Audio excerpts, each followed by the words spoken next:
Thank you so much for downloading with Happy Choice Art. Today, this is your teacher guide video. I'm just going to go over exactly what's in this TPT lesson. So when you open up your TPT, you'll notice all of these different resources. This is the Google Slides where the tutorial and all the criterias are at.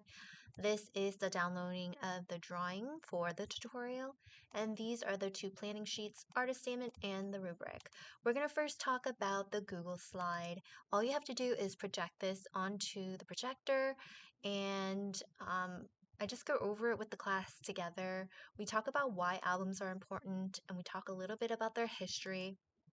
And then I go over some tips for them to think about good ideas for their albums. This is my criteria. You can edit this however you want. And then I ask them to pick a challenge. Now I give them two choices because I have some students that are actually musical artists and they want to create album covers for themselves. Or I have students that really want to create an album cover for existing artists. Now I have them choose, and I also have two different planning sheets for them, and that's all in the Google Drive. And then I go over what makes the album covers on the right, what makes them good. And we talk about color theory, and we just go over each one. For the arrows, I talk about how the lines of interest point to the emphasis.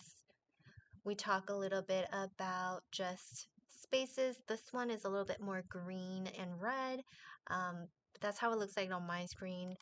And we just go over each and every one.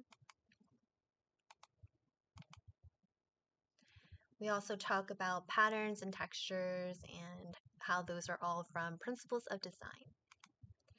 Then I go over some more design tips for creating a very successful cover. We talk about focus on the emphasis.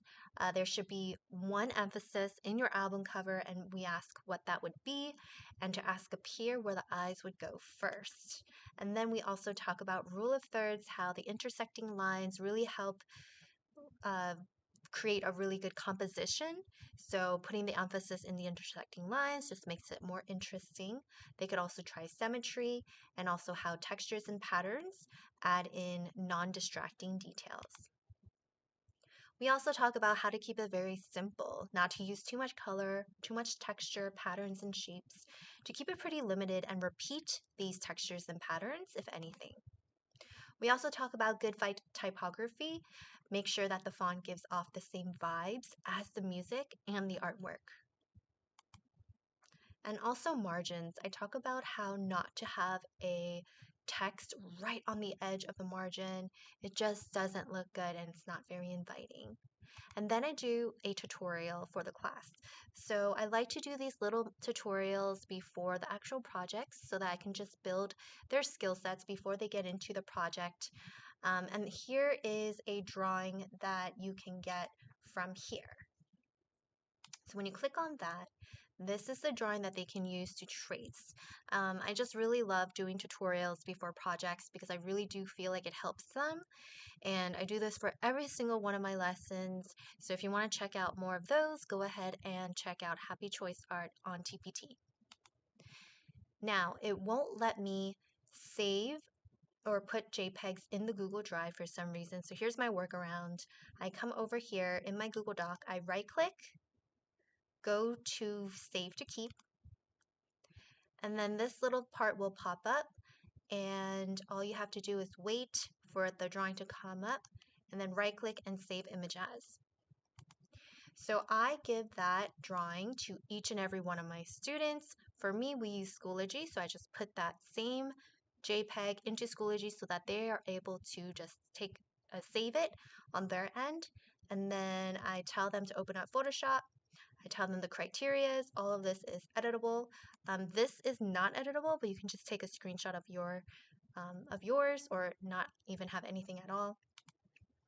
And then I tell them to drag and drop. This is where it's very teacher-led or student-led. If your student just wants to do it by themselves, they can. but I usually do it with the whole entire class. It's really easy for me to just scope around and take a look at each and every one, everyone's screen and see who's struggling. And I always wait for everybody to finish the first slide and then we go to the next slide. So all you have to do is really just go through these slides with the tip of your finger, just press the arrow keys, take a look around the entire class and see that everyone's following directions. So first we do the tracing layer, and then I use the pen tool to trace the drawing. I talk about how the pencil tool and the pen tool, the difference between them, and how the pencil tool, the only thing different about it is just using a very hard brush. And I like to smush my brush tip, so I tell them to open up brush settings, and I show them how to smush it to just create a cool effect. And then I tell them to trace the drawing, and then we trace it, and then we create a new layer, and then we do a base. Now here, it's their option to create a color palette. They can use the same exact color palette, or they can just create their own. And then we use the eyedropper tool to find that color, and then we start creating our first base color. If they wanted to follow along with the colors that I do have, here are the hex codes right here. And then I show them how to bring down opacity and hardness of the brush. We also do a little bit of lighting and then blending of colors. And then we do like backgrounds. And then here we just call it sparkles, but pretty much I just create little circles everywhere. And then we talk a little bit about text, and then we grab our pen tool and create a nice curve. And then we go to a text tool and we create a horizontal type tool. I always talk about not to forget the name of the artist and the artist album name. And then that's pretty much it. So with all of that tutorial, my objective is so that students know how to use all those tools to create their own. This is also more tutorials on how to get cool texture from Unsplash.com, and all they're doing is playing around with the blending modes. And then I do more tutorials on how to download fonts. The first one is Adobe Fonts, and I have a little tutorial on how to do that. They can sign in with their Adobe account. They may have to open up Adobe Creative app in order to install it. Some of my students, they just pressed add family and it was okay. But you may need an extra step. All you have to do is open up the app and go into the Fonts Manage section and then install it again. Here I also use dafont.com. I talk about how the font is really cool because there's a lot of different categories. And then here you can preview your text and then press submit to preview how it looks like. And then I just talk about how it's free, but you do have to make sure it's 100% free. And here's another site, 1001 free fonts, and then we talk about that and how to install it. And then I also do a little tutorial on how to create a warped text. Some of my students really want to know how to do this, so I put that tutorial in here as well. And then I go back to picking the challenge. Then once we're done with everything, I usually have students submit their tutorials just so that I know that they did it and that I know that they know how to do things. And then I tell them to pick the challenge to go and do their planning sheet, and then just to make sure that they have their criteria. I give them about 2 to 3 days to complete their planning sheet because they do need to create 5 sketches. And then here they choose one or the other. So in the planning sheet, this one is them as an artist. I have about 10 questions. We talk about the name of album, genre, personality, colors. I also tell them to find like a color formula, and then write down their hex codes of colors that they want to write or want to see. and then their typography, what font will they use. I just asked them to copy and paste the link into here.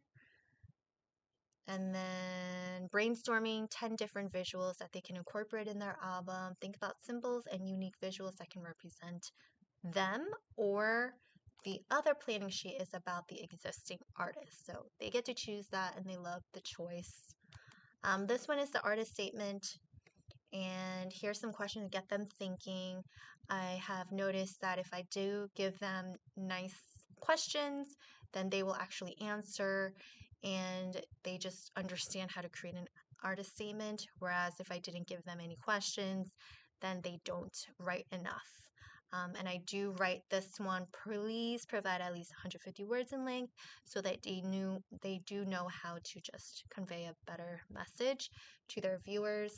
And then here's a rubric. All of this is editable for you. But yeah, that is pretty much it. All of this is, if you want to follow us in Happy Choice Art, here's our mailing list. Join our free resource library. It's just all these things I just put out for free. And everything else, I do have a little blog that's currently in the making. I do have a few blog posts in there. And yeah, that's pretty much it. If you have any questions, please feel free to reach out to me at happychoiceart@gmail.com. Thank you.